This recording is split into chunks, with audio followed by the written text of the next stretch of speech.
Hello dear students, a very warm welcome to the MK Jain classes. और बेटा हम पढ़ रहे हैं अपने 12th के कोर्स का लास्ट चैप्टर, जिसको हमने स्टार्ट तो कर लिया था प्रीवियस लेक्चर में। अभी हमें क्या पढ़ना है इसमें, अब हम थोड़ा सा और आगे बढ़ेंगे और आज हम लोग किस चीज़ की बात करेंगे। अभी तक क्या किया, चलो पहले उसकी बात करते हैं। अभी तक हमने क्या किया, हमने बायोडाइवर्सिटी का मीनिंग समझने की कोशिश की, हमने उसके डिफरेंट डिफरेंट लेवल्स पढ़े, फिर हमने पैटर्न्स ऑफ बायोडाइवर्सिटी पढ़े कि लैटिट्यूड के हिसाब से किस तरह से बायोडाइवर्सिटी में चेंज आएगा, या फिर अगर स्पीशीज़ किसी भी तरह से अगर हम एरिया बढ़ा रहे हैं तो स्पीशीज़ की डाइवर्सिटी में क्या चेंजेस आने वाले हैं।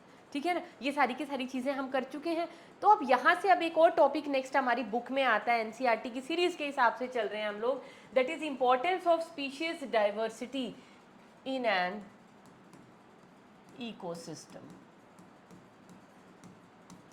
कि भैया ये जो स्पीशीज डाइवर्सिटी मींस बायोडाइवर्सिटी, एक ही बात है, बायोडाइवर्सिटी स्पीशीज डाइवर्सिटी। कि हम इसको बोले जा रहे हैं बायोडाइवर्सिटी बायोडाइवर्सिटी या स्पीशीज़ की डाइवर्सिटी, भैया उनका नंबर ज़्यादा होना चाहिए, बहुत बढ़िया है, बायोडाइवर्सिटी ज़्यादा होनी चाहिए, ज़्यादा होनी चाहिए। भाई क्यों होनी चाहिए, क्या इंपॉर्टेंस है उसकी इकोसिस्टम में, क्या क्या महत्व रखती है ये स्पीशीज़ डाइवर्सिटी। अगर कम हो तो क्या आफत आ जाएगी, ज़्यादा हो तो क्या हमारे पास महल बन जाएंगे, है ना। तो उसको समझने की कोशिश करते हैं। तो बेटा सबसे पहला हमारी एनसीईआरटी के अंदर क्वेश्चन पूछा गया है कि क्या सच में ये जो स्पीशीज डाइवर्सिटी है,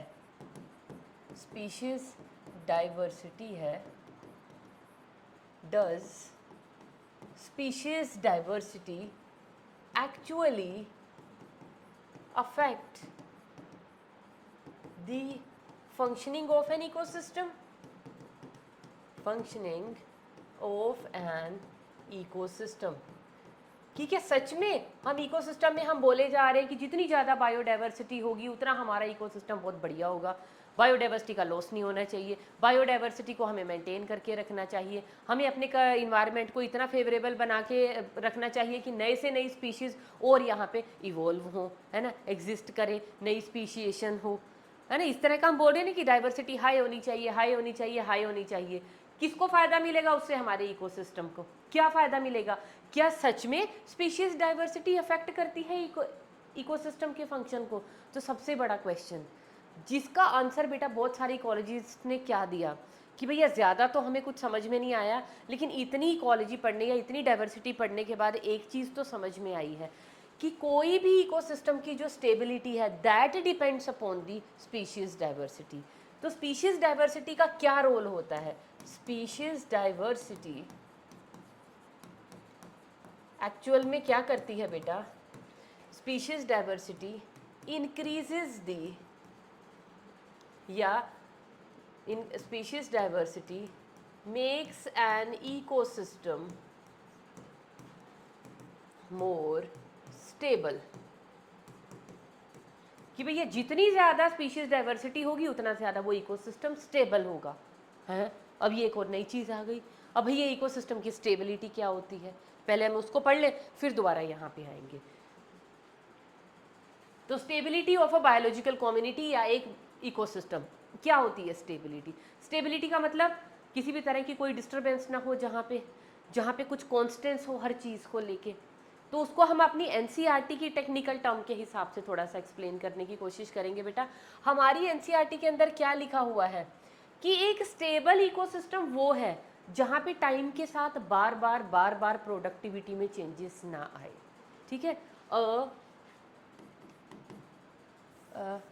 the productivity of a stable ecosystem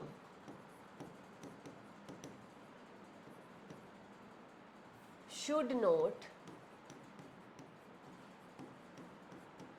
vary year to year। कि हमारी एनसीईआरटी ने क्या डेफिनेशन दी कि स्टेबल इकोसिस्टम या स्टेबल कम्युनिटी हम किसे कहते हैं, जहाँ पे बेटा बार बार हर साल प्रोडक्टिविटी में कुछ ज़्यादा चेंजेस ना आए। प्रोडक्टिविटी ऑलमोस्ट जिस इकोसिस्टम की कांस्टेंट रहेगी ना उस इकोसिस्टम को हम क्या कहेंगे कि वो ज़्यादा स्टेबल इकोसिस्टम है। ठीक है, 1 पॉइंट। सेकेंड पॉइंट हमारे पास क्या है बेटा, जो डिस्टर्बेंसेस होती हैं, disturbances caused by the man और द नेचुरल डिस्टर्बेंसेस, उनसे एक स्टेबल इकोसिस्टम हमेशा क्या रहता है, resilient. A stable ecosystem is always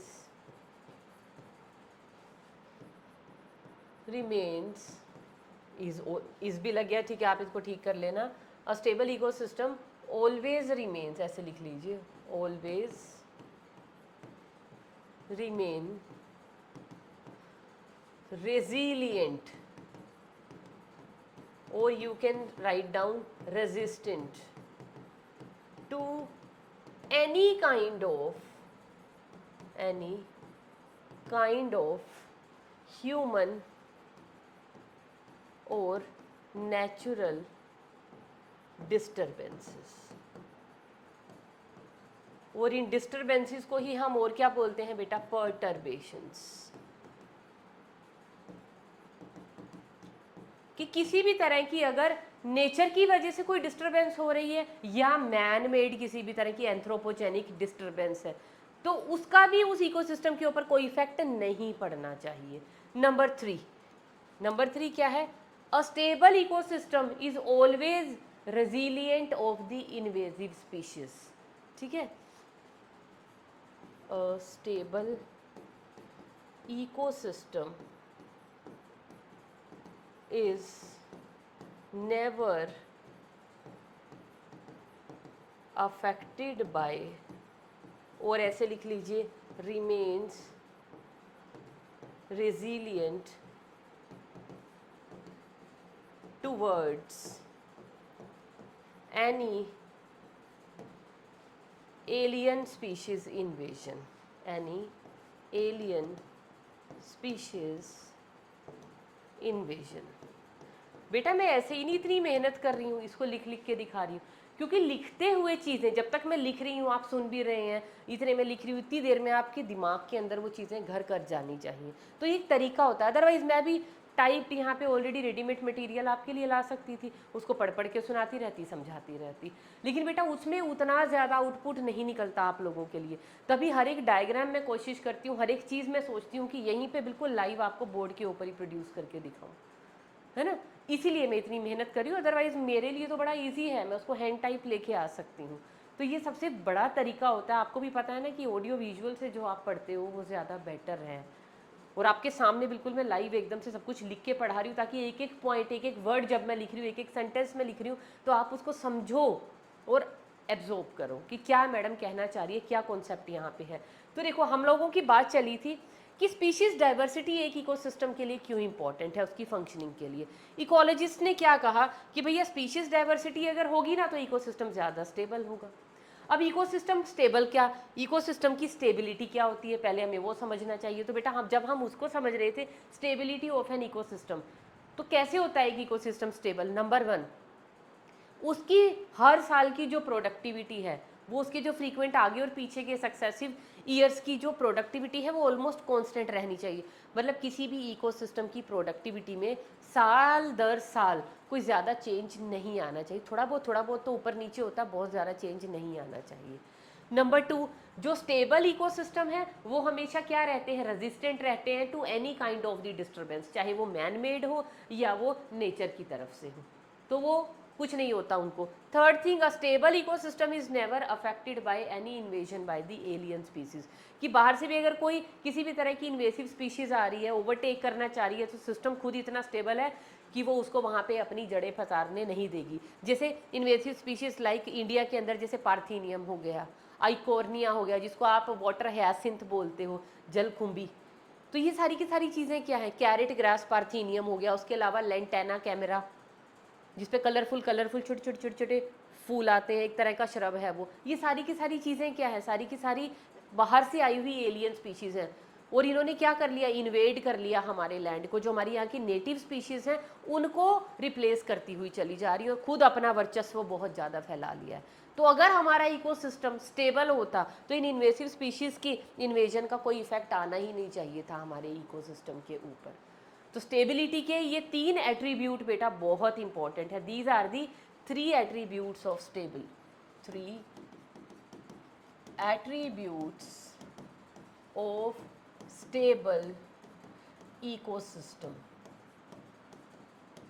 या आप कह लीजिए अ स्टेबल बायोलॉजिकल कम्युनिटी। ठीक है, ये एट्रीब्यूट हम नहीं भूलेंगे। चलो वापिस आ जाते हैं अब इकोलॉजिस्ट ने क्या कहा कि भैया ये जो 3 एट्रीब्यूट्स हैं इनका स्पीशीज रिचनेस से क्या लेना देना है। स्पीशीज डाइवर्सिटी में हम किसकी बात कर रहे हैं कि स्पीशीज कितनी रिचनेस है। रिचनेस का मतलब समझ रहे हैं, कितनी नंबर ऑफ स्पीशीज हैं, उसी को हम क्या बोलते हैं स्पीशीज डाइवर्सिटी। कि ये जो 3 एट्रीब्यूट्स हैं स्पीशीज रिचनेस का इनसे क्या लेना देना है। तो क्या कहा इकोलॉजिस्ट के पास क्या आंसर आया कि भैया हमें ये कुछ भी समझ में नहीं आ रहा कि ये किस तरह से कनेक्टेड हैं आपस में, कि स्पीशीज रिचनेस का क्या लेना देना है क्या नहीं लेना देना। तो यहाँ पे कौन आए, इतने टाइम तक बेटा एक्सपेरिमेंट कर चुके थे डेविड टिलमैन। तो यहाँ पे अब फेलो आए डेविड टिलमैन। अब बेटा इसको छोड़ना नहीं है, मुझे पता है थोड़ा बोरिंग है, थोड़ा थ्योरेटिकल है, और एक सीक्वेंस में ही इसको पढ़ना, जैसे मैं समझा रही हूँ एक स्टोरी की तरह, कि स्पीशीज डाइवर्सिटी या जो ये बायोडाइवर्सिटी है इसका इकोसिस्टम की फंक्शनिंग पे मतलब क्यों पढ़ रहे हैं हम इसको इकोसिस्टम में। हम कह रहे हैं ये इकोसिस्टम को स्टेबल बना रही है।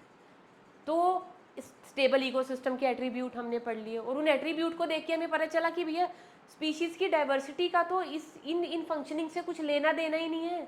ये देखो स्टेबिलिटी में क्या कहीं पे भी स्पीशीज की रिचनेस की बात आई, स्पीशीज की डाइवर्सिटी की बात आई कि जो ज़्यादा डाइवर्स इकोसिस्टम होगा वो ज़्यादा स्टेबल होगा। यहाँ से कहीं से भी हमें नहीं पता चल रहा।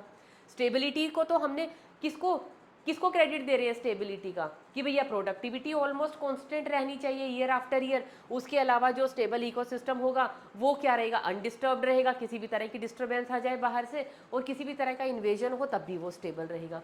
तो हम तो बात कर रहे थे स्पीशीज रिचनेस की और स्टेबिलिटी ऑफ इकोसिस्टम की। अब stability of ecosystem, stable ecosystem के एट्रीब्यूट देखे तो उनका तो स्पीशीज रिचनेस या स्पीशीज डाइवर्सिटी से कुछ लेना देना ही नहीं है। तो कैसे कनेक्शन भिड़ाएं, इकोलॉजिस्ट के हो गए बेटा एंटीने खड़े कि भैया ये तो हमें भी नहीं समझ आ रहा, ये क्या खिचड़ी पकी। तो उस वक्त तक बेटा David Tilman he was an expert of the field experiments. ये क्या करते थे, इन्होंने तब तक बहुत सारे फील्ड एक्सपेरिमेंट वो परफॉर्म कर चुके थे इन्हीं चीज़ों के ऊपर। और उनके फील्ड एक्सपेरिमेंट से उन्होंने क्या कंक्लूजन निकाला, पता है क्या कंक्लूजन निकाला, ये कंक्लूजन निकाला। यहाँ पे है प्रोडक्टिविटी और यहाँ पे है स्पीशीज रिचनेस। और कर्व पता कैसी आई, करो पढ़ो अब इस ग्राफ को, क्या बता रहा है ये ग्राफ हमें, कि जैसे जैसे स्पीशीज का रिचनेस एक इकोसिस्टम में बढ़ता हुआ चला जाएगा उसकी प्रोडक्टिविटी बढ़ती हुई चली जाएगी। क्या कहा डेविड टिलमैन ने, अपने फील्ड एक्सपेरिमेंट से उन्होंने ये कंक्लूजन निकाला। ठीक है, कैसे उन्होंने एक्सपेरिमेंट किए, ऐसे ही नहीं गप्पे हाँक दी उन्होंने बैठ के, नहीं, उन्होंने फील्ड एक्सपेरिमेंट किए और इन फील्ड एक्सपेरिमेंट के बेसिस पे उन्होंने क्या कंक्लूजन दिया कि स्पीशीज रिचनेस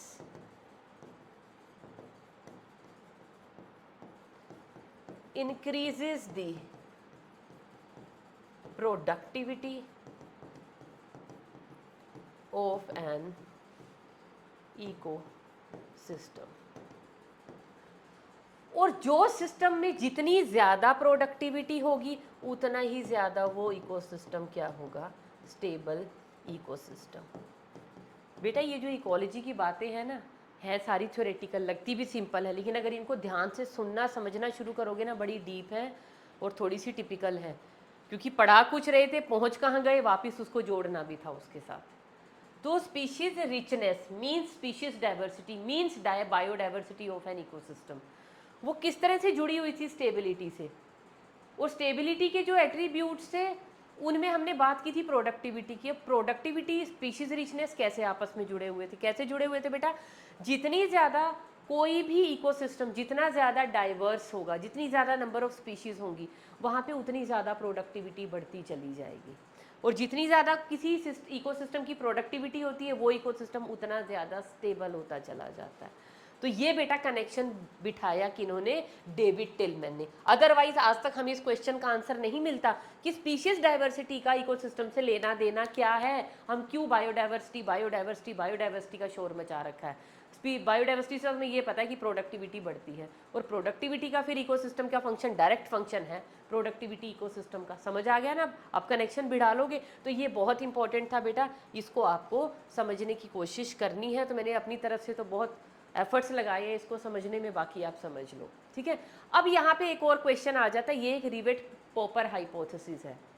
अब यहाँ पे क्या है, बहुत सारे लोग बोलते हैं कि भैया ठीक है, स्पीशीज डाइवर्सिटी इकोसिस्टम के लिए ज़रूरी है, हमें समझ में आ गई कि भैया इकोसिस्टम की स्टेबिलिटी, उसकी प्रोडक्टिविटी को बनाए रखने के लिए कोई इकोसिस्टम में जितनी ज़्यादा डाइवर्सिटी होगी वो इकोसिस्टम उतना मस्त होगा, उतना स्टेबल होगा, उतना ज़्यादा प्रोडक्टिव होगा। लेकिन हम ह्यूमन बीइंग्स के लिए क्या क्या मतलब क्या इंपॉर्टेंस है, क्या सिग्निफिकेंस है इस बायोडाइवर्सिटी का? और हमारी एनसीईआरटी के अंदर क्या लिखा हुआ है, biodiversity, species diversity is imperative for the survival of the human beings, कि हमारे लिए भी for the survival on this planet earth biodiversity का बहुत बड़ा हाथ है हमारे सर्वाइवल में। कैसे है, समझाओ इसको। क्या फ़र्क पड़ेगा अगर हमारे यहाँ पे, अगर जो वेस्टर्न घाट्स है, मैंने आपको बताया था ना, वेस्टर्न घाट्स में किसकी बायोडाइवर्सिटी सबसे ज़्यादा होती है, एम्फीबियंस की। तो वेस्टर्न घाट में से, है ना, अगर हम if we remove one species of frog, तो क्या इससे ह्यूमन बीइंग के सर्वाइवल पे कोई फर्क पड़ने वाला है?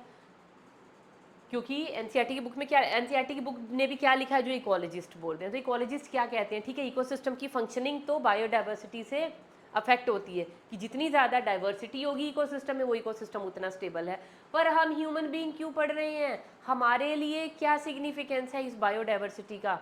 जैसे क्वेश्चन पूछा गया कि वेस्टर्न घाट में हम कहते हैं एम्फीबियंस की बायोडाइवर्सिटी सबसे हाई है, तो अगर उन एम्फीबियंस में से एक फ्रॉग की स्पीशीज अगर हम कम कर दें तो क्या हमारे सर्वाइवल पे कोई इफेक्ट आएगा? या दूसरा वहाँ पे एक और लिखा हुआ है कि हमारे पास 20,000 एंट्स स्पीशीज हैं, है ना, 20,000 एंट्स के स्पीशीज हैं, अगर उनको हम घटा के 15,000 एंट्स स्पीशीज कर दें तो क्या ह्यूमन सर्वाइवल पे कोई प्रॉब्लम आने वाली है? मतलब ह्यूमन का सर्वाइवल क्या डिफ़िकल्ट हो जाएगा? तो बताओ, समझ में आ रहा है ना मुद्दा क्या है? मुद्दा क्या है कि स्पीशीज डाइवर्सिटी इकोसिस्टम के लिए तो बहुत ज़रूरी है, ह्यूमन के सर्वाइवल के पे क्या इफेक्ट पड़ रहा है इस डाइवर्सिटी का? अगर हम डाइवर्सिटी को कम कर रहे हैं तो क्या ह्यूमन सर्वाइवल डिफ़िकल्ट हो रहा है? ये देखो, हमने 20,000 से 15,000 कर दिया एंड्स की स्पीशीज़, 5,000 हमने विलुप्त कर दिया, एक्सटिंक्ट करा दी, मार दिया उनको, ख़त्म कर दिया, तो क्या ह्यूमन सर्वाइवल मुश्किल हो जाएगा? या एम्फीबियन की स्पीशीज़ में से हमने एक फ्रॉग की स्पीशीज़ को एक्सटिंक्ट बना दिया, क्या हमारा सर्वाइवल डिफ़िकल्ट हो जाएगा? दो इस क्वेश्चन का आंसर। तो बेटा इस क्वेश्चन का डायरेक्ट आंसर किसी इकोलॉजिस्ट के पास नहीं था। तब हमारे पास बेटा पिक्चर में आया रिवेट पॉपर हाइपोथेसिस। और रिवेट पॉपर हाइपोथेसिस बेटा हमारे पास किसने दिया था? This rivet popper hypothesis was proposed by Paul Ehrlich. किन्होंने दिया था? पॉल एहरलिख ने। इन्होंने दिया रिवेट पॉपर हाइपोथेसिस। इस हाइपोथेसिस के थ्रू उन्होंने समझाने की कोशिश की कि क्या रोल है स्पीशीज डाइवर्सिटी का ह्यूमन सर्वाइवल के साथ, ह्यूमन लाइफ के साथ। देखो क्या रोल है। अब इन्होंने ना थोड़ी सी एनालॉगी बिठाई। कैसे? उन्होंने कहा एक है rivet, rivet is equal to किसके है हमारे पास, इज इक्वल टू स्पीशीज, ठीक है। Rivets in the aeroplane, rivets in the wings of aeroplane, वो है हमारे पास कीस्टोन स्पीशीज। अब ये एनालॉगी पहले मैं आपको समझाती हूँ। देखो रिवेट, रिवेट का मतलब आप सबको पता है, नट बोल्ट की बात कर रहे हैं हम लोग। पॉपर, पॉप करके उनको निकालना, है ना। चलो, तो पॉल एहरलिख ने कहा कि आप अब इमेजिन करो आप एक एरोप्लेन में उड़ रहे हो, अब एरोप्लेन में तो बेटा कितने सारे नट बोल्ट का यूज़ किया गया, सीट्स को फिक्स किया गया है बॉडी के साथ, विंग्स जब आपस में उनके हिस्से अटैच किए गए वहाँ पे भी नट बोल्ट है, उसकी सारी बॉडी में पता है ना, पता नहीं कितने नट बोल्ट यूज़ हुए हैं एक एरोप्लेन को असेंबल करने में, जिसमें हम बैठ के उड़ रहे हैं। अब सब पैसेंजर जो ट्रैवल कर रहे हैं वो एक एक दो दो, जैसे अब कोई पैसेंजर है वो हर बार बैठा है सीट पे, या ये जितने भी पैसेंजर बैठे हैं कोई कहीं से एक दो नट बोल्ट निकाल रहा है सीट का, कोई जहाँ पे कैरिज वगैरह में रखते हैं किसी ने वहाँ से एक नट बोल्ट निकाल लिया, किसी ने कहीं से निकाल लिया, तो अंदर बैठे बैठे वो कुछ ना कुछ खुराफात कर रहे हैं, कहीं ना कहीं से नट बोल्ट उन्होंने ढीला किया। तो क्या होगा इस पर? शुरू में तो एरोप्लेन पे कोई फ़र्क ही नहीं पड़ रहा, क्या होगा, पर्सन ने अपनी सीट का निकाला है ना, उसकी सीट थोड़ी झूलने लग जाएगी, ढीली हो जाएगी, और पैसेंजर भी सेम कर रहे हैं, तो एरोप्लेन पे अभी कोई इफेक्ट नहीं आ रहा है, कोई प्रॉब्लम नहीं आ रही है। रिवेट अब यहाँ पे किसको बोला गया? Rivet are the nut bolts. और नट बोल्ट्स की एनालॉजी किसके साथ की गई है? स्पीशीज़ के साथ, कि अगर 1 2 4 5 100 200 स्पीशीज़ अगर निकल भी रही हैं इनिशियली इकोसिस्टम पे या किसी भी तरह की ह्यूमन लाइफ पे, कोई प्रॉब्लम कुछ नहीं आने वाला, इकोसिस्टम में कोई दिक्कत नहीं आएगी। लेकिन अब आप सोच के देखो, सारे ही पैसेंजर ऐसा करने लग जाएं, सीट वीट से तो निकाल ही रहे हैं, अब वो एरोप्लेन की बॉडी जहाँ पे एरोप्लेन की सीट्स वगैरह पता नहीं वेल्ड होती हैं क्या होती हैं, जो भी होती हैं, वो वहाँ से भी नट बोल्ट निकाल दिए। और सबसे जो इम्पोर्टेंट पार्ट है जो विंग्स है, विंग्स के ऊपर की अगर नट बोल्ट 1 2 3 4 5 भी निकाल दिए, तो आपको पता है ना विंग्स की वजह से, तो विंग्स में थोड़ा सा भी फ्रिक्शन या उनका प्रेशर ऊपर नीचे उनकी प्लेट्स की, आपको पता है ना डायरेक्शन, अगर एक आध नट बोल्ट भी वहाँ से निकल गया तब अब एरोप्लेन पे इफेक्ट आएगा। समझ गए? दो सिचुएशन है कि अगर तो आप एरोप्लेन के अंदर बॉडी से, सीट से, वो जो अंदर कैरिज के लिए बने होते हैं बॉक्सेस वहाँ का, या अंदर का कहीं का अगर आप नट बोल्ट निकाल रहे हैं एक दो तो एरोप्लेन की बॉडी पे कोई फर्क नहीं पड़ेगा इनिशियली। लेकिन आप कॉन्टीन्यूसली करते जा रहे हैं तो भैया एरोप्लेन की बॉडी वीक हो जाएगी। कब होगी? जब ऐसा कॉन्टीन्यूस चल रहा है, मतलब कि 1 2 3 4 5 10 100 50 स्पीशीज़ निकल रही है, इनिशियली कोई खतरा नहीं आएगा इकोसिस्टम पे। लेकिन अगर कॉन्टीन्यूसली स्पीशीज एक्सटिंक्ट होती चली जा रही हैं तो लॉन्ग टर्म में भैया खतरनाक हो जाएगा, इकोसिस्टम वीक हो जाएगा, जैसे एरोप्लेन वीक हो रहा है। दूसरा उन्होंने कहा कि अब ये नट बोल्ट निकाले कहाँ से जा रहे हैं, वो चीज़ भी मैटर करती है। अगर एरोप्लेन की बॉडी की, सीट्स की और उन केबिन्स की बजाय अगर हम विंग्स के नट बोल्ट निकाल दें, विंग्स के रिवेट्स निकाल दें, तो क्या होगा? अब तो एरोप्लेन आ गया ना खतरे में। तो ऐसे ही अगर हम इकोसिस्टम का कोई ऐसा मेन स्पीशीज़ वहाँ से एलिमिनेट कर दें जिसके ऊपर बेटा और बहुत सारी स्पीशीज़ डिपेंडेंट थी, तो उस स्पीशीज़ को हम क्या बोलते हैं? Keystone species. वो स्पीशीज़ जो उस इकोसिस्टम को रिप्रेजेंट कर रही थी कि भैया ये औरों के लिए भी घर था और स्पीशीज़ के लिए भी ये एक हैबिटेट था, तो आपने इस स्पीशीज़ के ऊपर और बहुत सारी स्पीशीज़ अपने सर्वाइवल के लिए डिपेंड कर रही थी, तो आपने इसी स्पीशीज़ को, इसी रिवेट को, मतलब पंख की वजह से, विंग्स की वजह से एरोप्लेन उड़ रहा था और आपने विंग्स के ही रिवेट्स निकाल दिए, तो क्या होगा? एरोप्लेन आ गया डेंजर में। ऐसे ही रिवेट क्या थे? स्पीशीज़। तो आप इकोसिस्टम जिन स्पीशीज़ के ऊपर बेस्ड था, जो मेन स्पीशीज़ थी, अगर वो एलिमिनेट कर दी, वो रिवेट निकाल दिया इकोसिस्टम का, तो क्या हो जाएगा? इकोसिस्टम अनस्टेबल हो जाएगा, जैसे एरोप्लेन अपने विंग्स की वजह से अनस्टेबल हो जाएगा।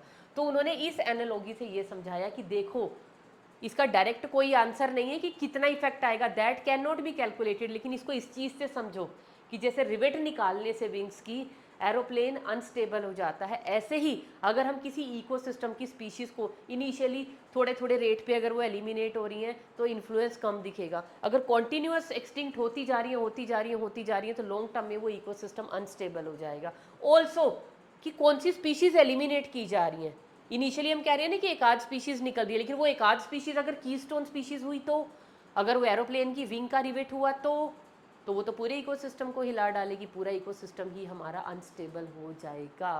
तो ये इम्पैक्ट होता है बेटा स्पीशीज़ डाइवर्सिटी का। ठीक है, तो ये कुछ चीज़ें हैं बेटा, यहाँ तक आप बड़े ध्यान से, बड़े प्यार से इस चीज़ को पढ़ लेना। इतना सा पैराग्राफ और इतना सा पैराग्राफ है, बड़ा मज़ा आएगा। अगर डायरेक्टली इसको पढ़ते हैं तो आपको कुछ समझ में नहीं आता, तो अब आप पढ़ने की कोशिश करना, आपको मज़ा आ जाएगा। अब हम बेटा मूव करें नेक्स्ट टॉपिक की तरफ, जिसको हम बोलते हैं लॉस ऑफ बायोडाइवर्सिटी। बायोडाइवर्सिटी पढ़ ली क्या होती है, कैसे चेंज होते हैं, उसके पैटर्न्स पढ़ लिए, उसके लेवल्स पढ़ लिए, और बायोडाइवर्सिटी किसी इकोसिस्टम के लिए क्यों ज़रूरी होती है वो पढ़ ली।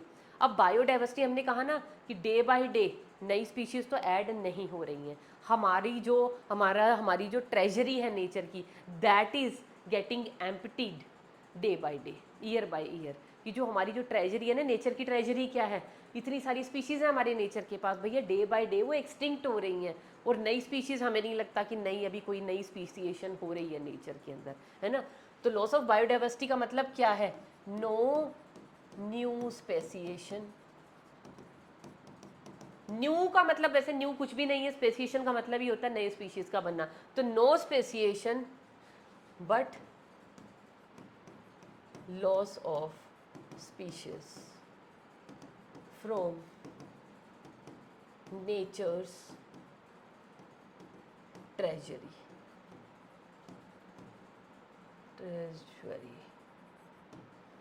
ठीक है जी।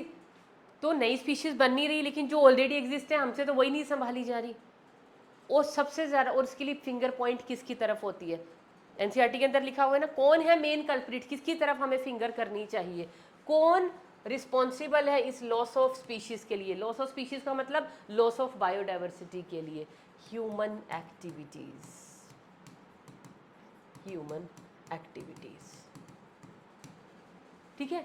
तो किसी भी स्पीशीज का एलिमिनेट हो जाना फ्रॉम द इकोसिस्टम, उसको हम क्या बोलते हैं, एक्सटिंक्शन। तो elimination of a species from ecosystem, अगर एक स्पीशीज इकोसिस्टम से एलिमिनेट हो जाती है बेटा, तो उसको हम क्या बोलते हैं, एक्सटिंक्शन। और इस एक्सटिंक्शन से क्या प्रॉब्लम क्या आती, क्या नुकसान है इसका बेटा, उस स्पीशीज से रिलेटेड जो भी जीनोमिक इंफॉर्मेशन थी वो भी चली गई। Loss of, it leads to loss of genetic information of that species, कि भैया एक स्पीशीज की जो पूरी जेनेटिक इंफॉर्मेशन है वो भी चली गई, है ना। तो ये उसका सबसे बड़ा नुकसान है। अब ये जो एक्सटिंक्शन होता है ना बेटा, ये एक्सटिंक्शन कितने टाइप का होता है, पहले हम ये पढ़ लेते हैं, थोड़ा सा ये भी जानना ज़रूरी है। एक्सटिंक्शन क्या होता है बेटा, एक होता है नेचुरल एक्सटिंक्शन, एक होता है बेटा एंथ्रोपोजेनिक या मैन मेड,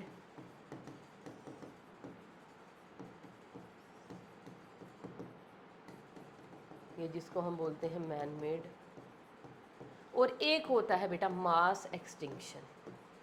तीन तरह के एक्सटिंक्शन होते हैं।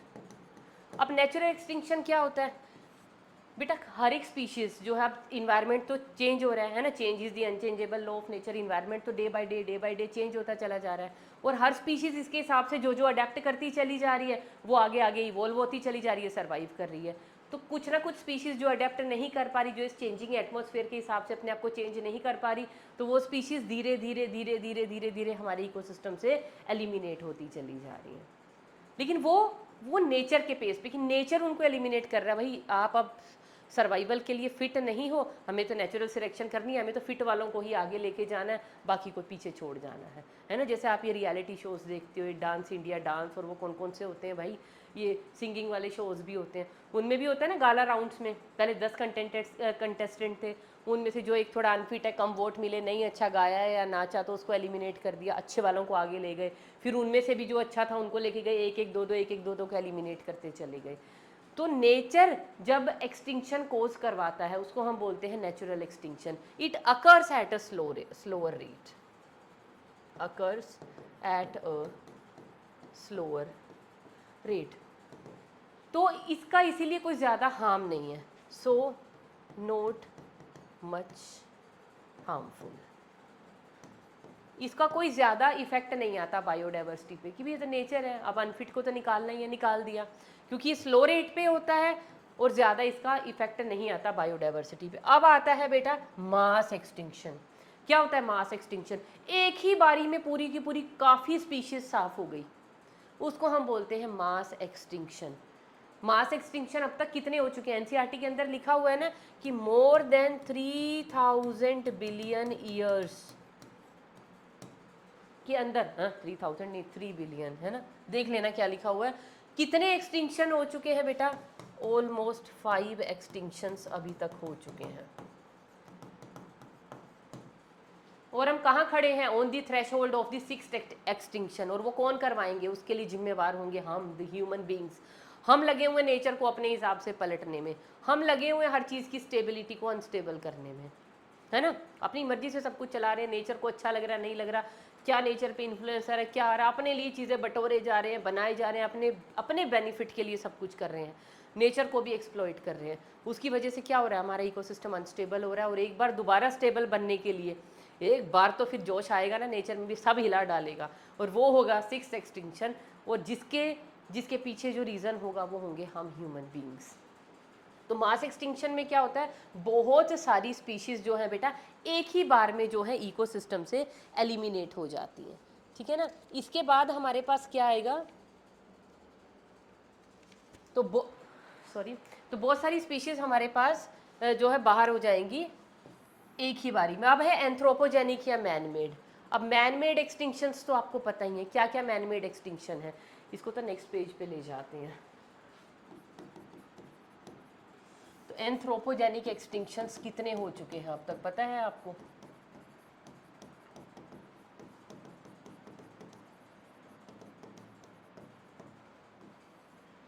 अगर हम IUCN रेड लिस्ट पढ़ें बेटा, इसको ना 3000 बिलियन नहीं होगा, ये होगा 3 बिलियंस। इतना तो हम अभी ओरिजिन ऑफ, है ना, 4.5 बिलियन ईयर्स अगो तो अर्थ ही बनी है, तो दिस इज 3 बिलियन ईयर।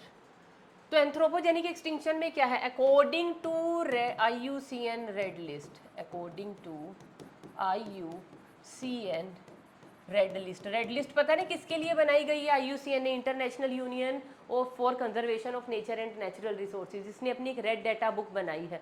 उसके अंदर उन सारी स्पीशीज का अकाउंट दिया गया है जो एक्सटिंक्ट हो चुकी हैं, जो एक्सटिंक्ट होने वाली हैं, जो उनसे थोड़ी ज़्यादा मतलब वल्नरेबल हैं, है ना, जो थ्रेटन्ड हैं। इस तरह की अलग अलग कैटेगरीज बनाई हुई हैं, और उसमें कितनी कितनी स्पीशीज़ वहाँ पे उन्होंने रखी हैं, वो सारा ब्यौरा इसके अंदर दिया हुआ है।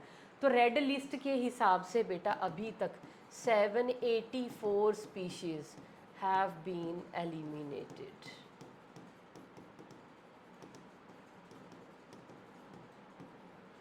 है ना।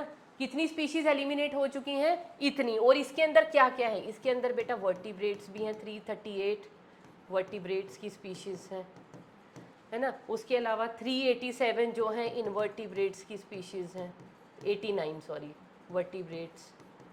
और उसके अलावा 87 बेटा यहाँ पे प्लांट्स की स्पीशीज़ भी हैं। ये सारे नंबर्स हमें NCERT के अंदर दिए हुए हैं। तो ये सारा का सारा किसकी वजह से हुआ, ये सारा का सारा एक्सटिंक्शन किसकी वजह से हुआ है? मैन मेड ये सारा का सारा एक्सटिंक्शन हुआ है बेटा, ये सारा का सारा एक्सटिंक्शन हुआ है ह्यूमंस की वजह से। ह्यूमंस की एंथ्रोपोजेनिक एक्टिविटीज़ ह्यूमंस की ही होती हैं। और क्या क्या एक्टिविटीज़ हैं वो मैं अभी सारी लिखवाऊंगी। इसके अलावा बेटा Pacific, tropical Pacific coast, tropical Pacific coast में क्या करी, ह्यूमन ने कॉलोनाइजेशन कर दी। Due to colonisation of human race 2000 native bird species eliminated. देखो क्या डिजास्टर मचा रखा है हम लोगों ने। ट्रॉपिकल पैसिफिक कोस्ट में जो है 2000 बर्ड के स्पीशीज हमारी वजह से एक्सटिंक्ट हो गए, क्योंकि हमने जाके वहाँ पे अपनी कॉलोनाइजेशन कर ली। और ये IUCN तो बोल ही रही है भैया, ये 784 स्पीशीज आप लोगों ने एक्सटिंक्ट करवा दी हैं अभी तक।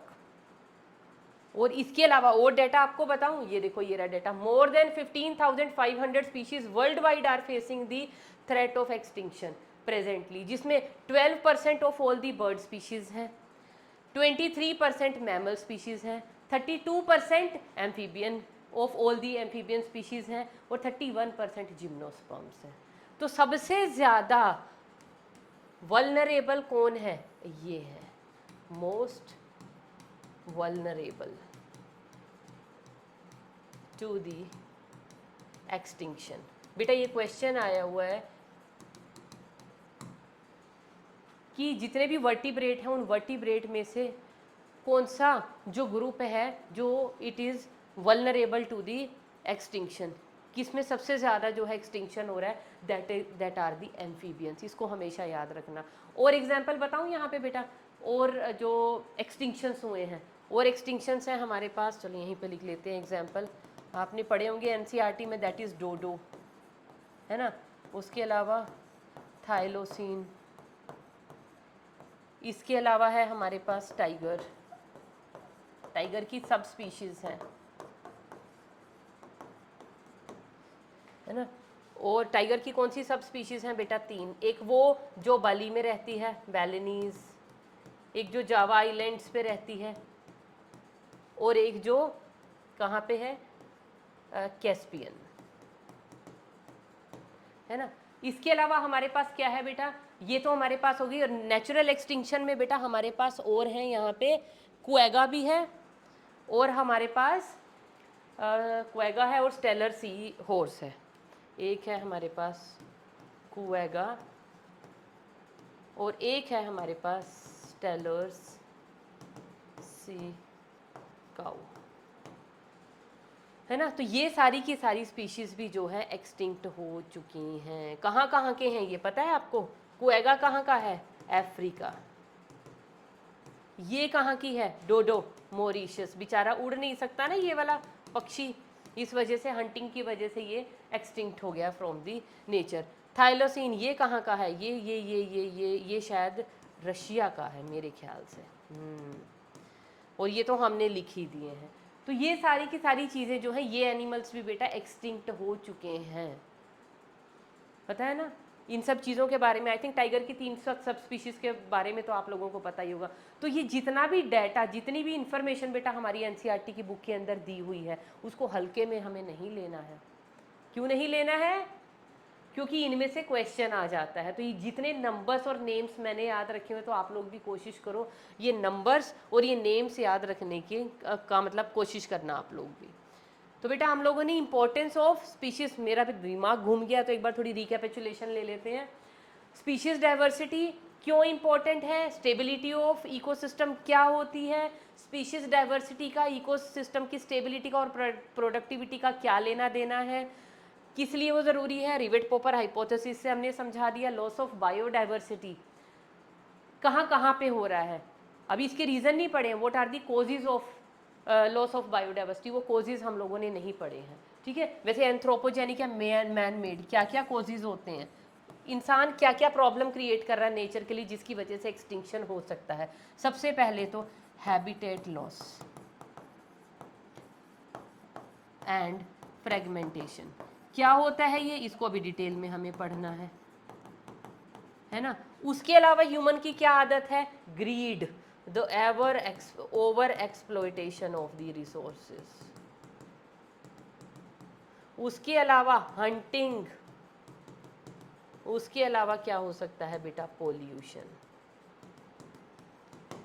तो ये सारी की सारी चीज़ें हैं जिनकी वजह से, ये सारी की सारी किसने कोज की? ह्यूमन से, जिसकी वजह से एक्सटिंक्शन हो रहा है ऑन अ लार्ज स्केल।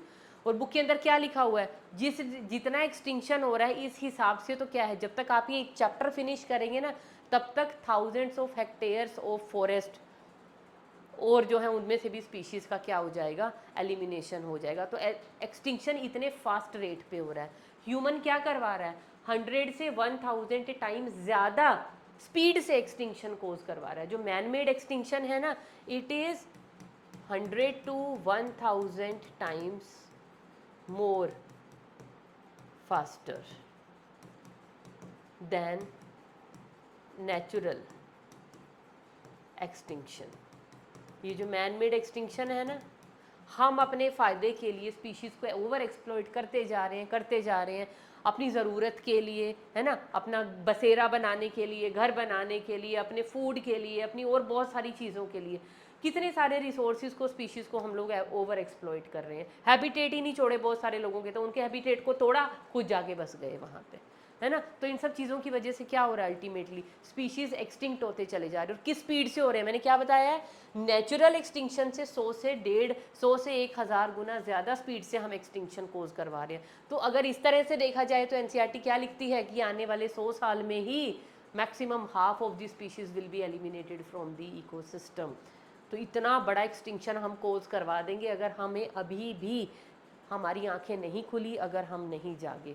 तो बेटा अपने इन्वायरमेंट को हमें बचाना है, सेफ़ रखना है। जितना ज़्यादा अपने इन्वायरमेंट को सेफ़ रखेंगे, है ना, उससे हम भी सेफ़ रहेंगे, हमारा इकोसिस्टम तो स्टेबल रहेगा ही, हम लोग की भी लाइफ जो है, कि हम लोग की लाइफ जो है ना कहीं इन सब चीज़ों, अभी एग्जांपल भी दे दिया ना, हम लोग का सर्वाइवल भी किस चीज़ पे डिपेंड कर रहा है, इस बायोडाइवर्सिटी पे ही डिपेंड कर रहा है। इस बायोडाइवर्सिटी से ही तो हम फूड भी ले रहे हैं, फॉडर भी ले रहे हैं एनिमल्स के लिए, कपड़ा मिल रहा है, हम मकान, जो भी आप कहीं से भी देख लो आपको मेडिसिन मिल रही हैं, कितना सारा जो आई एस्थेटिक वैल्यू है, ब्यूटिफिकेशन, हाय हम नेचर देखने जा रहे हैं, हमने स्नोफॉल देखा, हमने माउंटेन्स देखे, हम यहाँ गए वहाँ, ये सब कुछ क्या क्या सब चीज़ें कहाँ से मिल रही हैं आपको, नेचर की वजह से।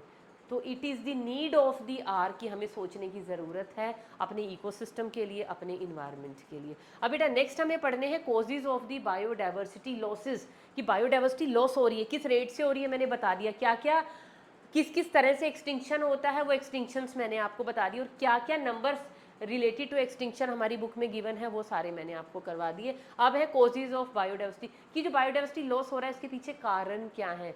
जो 4 मोटे कारण हैं उनको हम क्या बोलते हैं, उनको हम बोलते हैं ईविल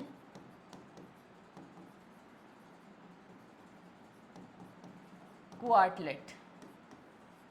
क्या बोलते हैं, ईविल क्वार्टलेट। यहाँ पे 4 मेजर फैक्टर्स हैं और इन फैक्टर्स को हम कलेक्टिवली बोलते हैं ईविल क्वार्टलेट्स। तो क्या है ये 4 मेजर फैक्टर। सबसे बड़ा फैक्टर है बेटा हैबिटेट लॉस एंड फ्रेगमेंटेशन। इसमें क्या एग्जाम्पल दिया हुआ है, हैबिटेट लॉस का मतलब समझ रहे हो ना, कि जहाँ पे पानी है ना, पोन्ड्स वोन्ड्स है, वहाँ पे भी जाके आप लोगों ने क्या किया, पोन्ड्स वोन्ड्स को भर दिया, वहाँ से पेड़ पौधे उखाड़ दिए, सूख गए, वहाँ पे जाके अपना घर बना लिया।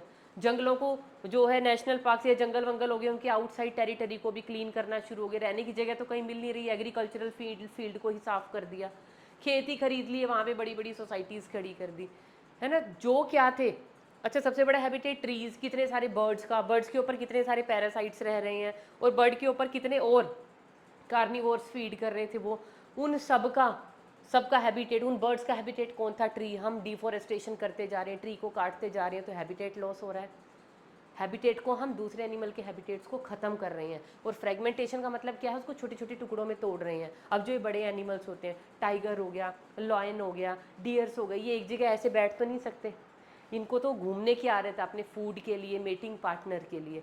तो हमने क्या कर दिया है, जंगलों में नहीं देखा हम लोगों ने सड़कें बना दी हैं, ये कुछ कर दिया, तो फिर जानवर जो है इधर से उधर जाने में, जो बड़े एनिमल हैं बड़े घबराते हैं कि कहीं हमारी हंटिंग ना हो जाए, हम किसी की नज़रों में ना आ जाएं, तो वो इवनिंग में या अंधेरे में निकलते हैं अपनी मीटिंग के लिए, अपना फूड ढूंढने के लिए, शिकार के लिए।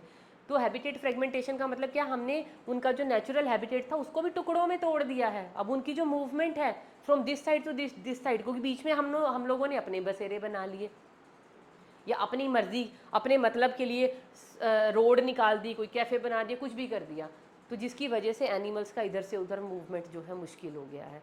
और एग्जाम्पल पता है इसका क्या है, एग्जाम्पल है बेटा हमारे पास जो ट्रॉपिकल रेन फॉरेस्ट्स थे, ट्रॉपिकल रेन फॉरेस्ट्स, इनका बेटा अर्लियर एरिया पता है कितना था, ये ट्रॉपिकल लैंड फॉरेस्ट का land area 14% of the land area में फैले हुए थे। ये बुक के अंदर सब लिखा हुआ है। पहले टोटल अर्थ के लैंड एरिया का 14% के अंदर ट्रॉपिकल रेन फॉरेस्ट थे, और आज के टाइम में ये रिड्यूस होके पता लैंड एरिया कितना रह गया है, 6%।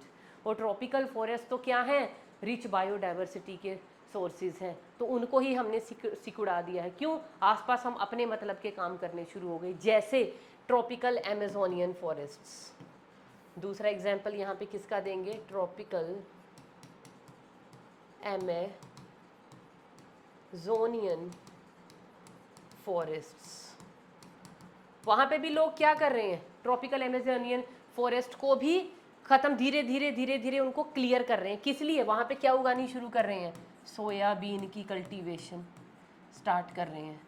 अब सोयाबीन से भाई आपको टोफू भी मिलेगा, सोयाबीन का मिल्क भी मिलेगा, सोयाबीन की वड़ियाँ भी मिलेंगी, है ना, और कितने सारे सोया प्रोडक्ट्स आप लोगों को मिलेंगे। तो अपने फ़ायदे के लिए अमेज़ोन के फॉरेस्ट को क्लीन करना शुरू हो गई कि भैया वहाँ सोयाबीन उगाएंगे। और पता है क्या करना शुरू कर दिया, अपने ग्रेजिंग कैटल्स के लिए, grasslands for the grazing kettles, grasslands for grazing kettles, उनके जो अपने पास्चर्स हैं, जो कैटल्स हैं, उनके लिए कि उनको ग्रेजिंग को जगह मिले। बहुत सारे अमेज़ोन के हिस्सों को तो उन्होंने ग्रासलैंड में तब्दील कर दिया, काट दी उखाड़ दी वहाँ की वेजिटेशन, बस ग्रास ग्रास ग्रास ग्रास वो छोड़ा, ताकि हमारे जो कैटल्स हैं, जो हर्बीवोर्स हैं, वहाँ पे जाके ग्रेज कर पाएँ। ये देखो, ये कौन कर रहा है, कौन कर रहा है, नेचर तो नहीं कर रहा, हम कर रहे हैं, वी द ह्यूमंस। उसके बाद बेटा दूसरा यहाँ पे क्या आ जाती है, over exploitation. Over exploitation, over exploitation में हम एग्जाम्पल लिख सकते हैं बेटा स्टेलर्स सी काऊ, स्टेलर्स सी काऊ, और दूसरा एग्जाम्पल है बेटा हमारे पास ये पिजन, कैरियर पिजन या passenger pigeon, sorry passenger pigeon बोल दो आप इसको, पैसेंजर पिजन। ये दो जो वैरायटीज़ थी, ये दो स्पीशीज़ हमारी वजह से एक्सटिंक्ट हो गई। किसकी वजह से, ओवर एक्सप्लॉयटेशन, हमने ओवर यूज़ किया। ओवर एक्सप्लॉयटेशन का मतलब क्या होता है बेटा, ओवर यूज़ ऑफ समथिंग, उसकी वजह से हमने इनका एक्सटिंक्शन कोज करवा दिया। तो नेक्स्ट है बेटा हमारे पास को एक्सटिंक्शंस, को एक्सटिंक्शंस। को एक्सटिंक्शन का मतलब समझ रहे हो, जैसे प्रीडेटर प्रे का रिलेशनशिप है, पैरासाइट का होस्ट के साथ रिलेशनशिप है, और जिनमें को एवोल्यूशंस आप लोगों ने पढ़ी थी, है ना। तो इनमें क्या दिक्कत है, अगर होस्ट गया तो पैरासाइट उसी होस्ट के अंदर रह सकता था और किसी होस्ट के अंदर वो सर्वाइव नहीं कर पा रहा है, तो अगर होस्ट गया तो पैरासाइट भी एलिमिनेट हो जाएगा।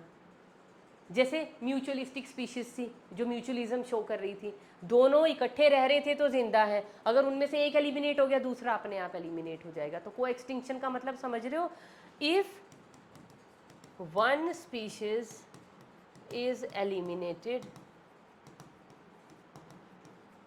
another associated species, another associated या dependent species will also get eliminated, will also get eliminated। कहाँ देखने को मिला था हमें ऐसा, जो को एवोल्यूशन के हमने एग्जाम्पल पढ़े थे उसमें सब में यही तो है। कोल्पा बी ऑफरिस उनका एग्जाम्पल, अगर कोल्पा बी चली गई, एलिमिनेट हो गई, तो भैया उसको उसका पॉलिनेटर अकेली वो कोल्पा बी ही थी, तो ऑफरिस में कभी पॉलिनेशन नहीं होगी, ऑफरिस अपने आप ही जो ऑर्किड था अपने आप ही एलिमिनेट हो जाएगा। ऐसे ही म्यूचुअलिज्म के जो एग्जाम्पल हम लोगों ने पढ़े थे। और बेटा एक और यहाँ पे रीज़न है इसका जो हम ले सकते हैं, that is introduction of the invasive species. ये जो इन्वेजिव स्पीशीज़ होती है, कौन कौन सी हैं इन्वेजिव स्पीशीज़ पता है? जैसे हमारे यहाँ इंडिया में कौन कौन है, पार्थीनियम, जिसको हम क्या बोलते हैं, कैरेट ग्रास, पार्थीनियम हो गया बेटा। इसके अलावा आइशोर्निया हो गया, आइशोर्निया क्या है, वाटर हयासिंथ, है ना, जलकुंभी। उसके अलावा हमारे पास क्या आ गया, लेंटेना कैमरा। ये सभी की सभी क्या हैं, ये सभी की सभी स्पीशीज़ जो हैं एक्सटिंक्ट, मतलब सॉरी, ये सभी की सभी क्या है, इन्वेजिव स्पीशीज़ हैं। जब से ये इंडिया के अंदर इंट्रोड्यूस हुई है बेटा, इन्होंने हमारी नेटिव स्पीशीज़ को रिप्लेस करना शुरू कर दिया और अपना वर्चस्व फैलाना शुरू कर दिया। तो ये भी क्या कर रही हैं, हमारी जो इंडिजीनस बायोडाइवर्सिटी है उसका लॉस हो रहा है, वो स्पीशीज़ एलिमिनेट हो रही हैं, और ये ज़बरदस्ती में, क्योंकि न्यूट्रिशन के लिए, हर चीज़ के लिए ये कम्पीट करती हैं उनके साथ। और एक एग्जाम्पल अगर हम एक्वेटिक इकोसिस्टम में लें, तो जो हमारी इंडिजीनस कैटफिश है, indigenous catfish is replaced by African catfish.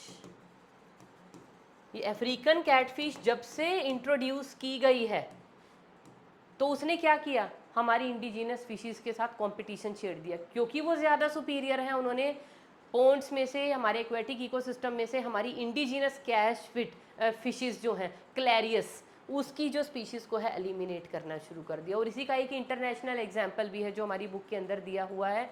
बेटा जो पर्च है, नाइल पर्च है ना, विक्टोरिया, लेक विक्टोरिया के अंदर उसने किसका एक्सटिंक्शन कोज करवाया, इसका एग्जाम्पल कहाँ लिखें, इसका ही यहाँ पे, इसी का एक एग्जाम्पल यहाँ पे लिख देते हैं, नाइल पर्च।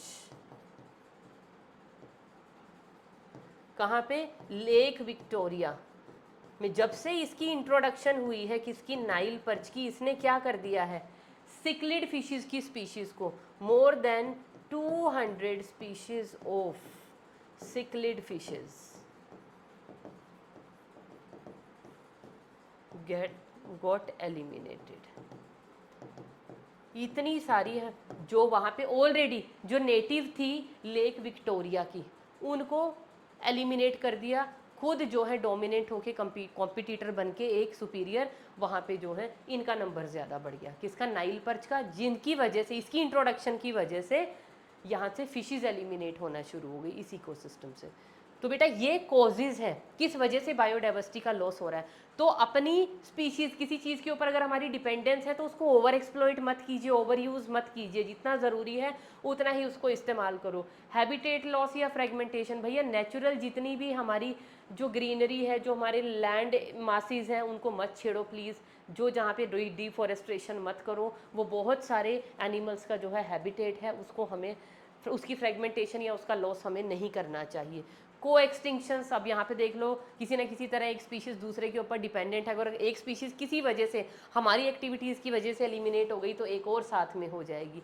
और किसी भी तरह की जो इन्वेजिव स्पीशीज़ हैं, इनके लिए हमें किसी भी तरह के बायो कंट्रोल एजेंट्स खोजने हैं ताकि हम इन इन्वेजिव एलियन स्पीशीज़ को रोक पाएँ, इनकी ग्रोथ को। क्यों रोकना ज़रूरी है, नहीं तो ये जो हमारी नेटिव इंडिजिनस स्पीशीज़ हैं इनको रिप्लेस कर जाएंगी, और हमें हर जगह पार्थीनियम और पानी में आइकोर्निया और ये, और वैसे जो लैंड एरिया है उसमें पार्थीनियम और लेंटाना ही दिखने वाला है हमें फिर। तो इनको हमें जड़ से उखाड़ फेंकना है इन सभी चीज़ों का। तो ये सभी के सभी थे बेटा लॉस ऑफ बायोडाइवर्सिटी। अब बेटा आगे की बायोडाइवर्सिटी को, अब इतनी बुरी तरह से बायोडाइवर्सिटी का लॉस हो रहा है तो हमें किसी न किसी तरह बायोडाइवर्सिटी को कंजर्व भी करना है। तो क्या नीड है बायोडाइवर्सिटी को कंजर्व करने की और कैसे करेंगे, क्या सॉल्यूशंस होने चाहिए, that all we will discuss in the upcoming lecture. That's all for today.